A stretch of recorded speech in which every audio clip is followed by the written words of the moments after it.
السلام علیکم ورحمۃ اللہ وبرکاتہ۔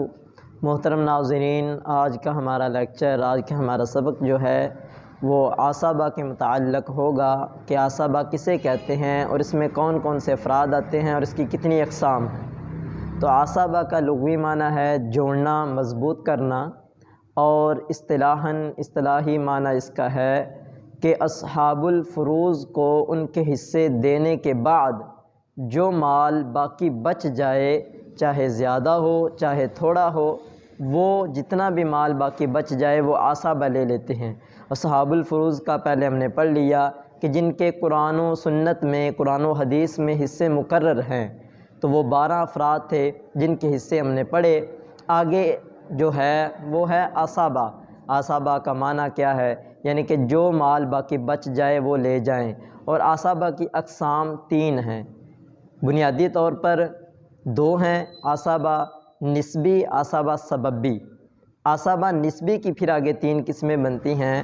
عصبہ نسبی کہتے ہیں کہ جو خونی رشتے کی وجہ سے میت کے وارث بنتے ہیں۔ اس کی 3 قسمیں ہیں، عصبہ بالنفس، عصبہ بالغیر، عصبہ مع الغیر۔ تو عصبہ بالنفس میں وہ افراد آتے ہیں جو خونی رشتے کی وجہ سے اور وہ اس کے وارث بنتے ہیں، لیکن وہ مذکر ہیں، یعنی کہ اس میں کوئی عورت کا جو واسطہ نہیں آتا، صرف میت جو ہے اس کے وہ مذکر وارث بننے والے ہیں، جیسے بیٹا ہے، پوتا ہے، باپ ہے، اسی طرح دادا ہے، اور اس کے علاوہ چاچا اور باقی جو افراد ہیں وہ انشاءاللہ ہم پڑھیں گے وہ کتنے افراد بنتے ہیں۔ تو یہ عصبہ بالنفس ہیں۔ اور دوسری قسم میں ہے عصبہ بالغیر، یعنی کہ وہ عورت جو اپنے بھائی کے ساتھ مل کر، غیر کے ساتھ یعنی کہ اپنے بھائی کے ساتھ مل کر عصبہ بنتی ہے۔ تو یہ 4 ہیں، اس میں بیٹی، پوتی، اور اس کے علاوہ سگی بہن، باپ کی طرف سے بہن۔ باپ کی طرف سے بہن بعض کو نہیں پتہ چلتا، اس کا مطلب یہ ہے کہ ایک آدمی ہے، اس نے 2 شادیاں کی ہیں، 3 کی ہیں، 4 کی ہیں، تو اس میں سے جو دوسری بیویوں کی اولاد ہوگی وہ آپس میں ایک دوسرے کے باپ کی طرف سے بہن بھائی ہوں گے۔ تو یہ ہیں دوسری قسم میں 4 افراد عصبہ بالغیر میں جو عصبہ بنتے ہیں، یعنی کہ بیٹی، پوتی اور باپ کی طرف سے بہن، سگی بہن، جب یہ اپنے بھائیوں کے ساتھ مل کر آئیں تو یہ عصبہ بنتے ہیں۔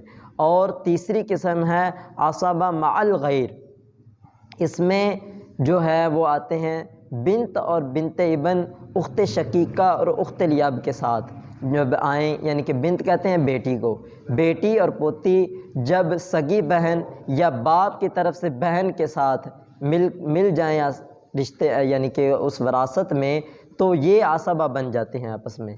تو یہ عصبہ مع الغیر ہیں۔ یہ عصبہ نسبی کی 3 قسمیں۔ عصبہ سببی، عصبہ سببی یہ ہے کہ کوئی آدمی ہے، اب تو یہ سلسلہ نہیں رہا، اس کا کوئی غلام تھا، اس نے اس غلام کو آزاد کر دیا، یا اس کا غلام تھا موجود ہی، لیکن کیا ہوا، وہ غلام اب فوت ہو گیا، اب اس کی کوئی اولاد نہیں، کوئی اس کا وارث بننے والا نہیں ہے، تو یہ جو آزاد کرنے والا آدمی ہے یہ پھر اس کا وارث بن جائے گا، عصبہ بن جائے گا۔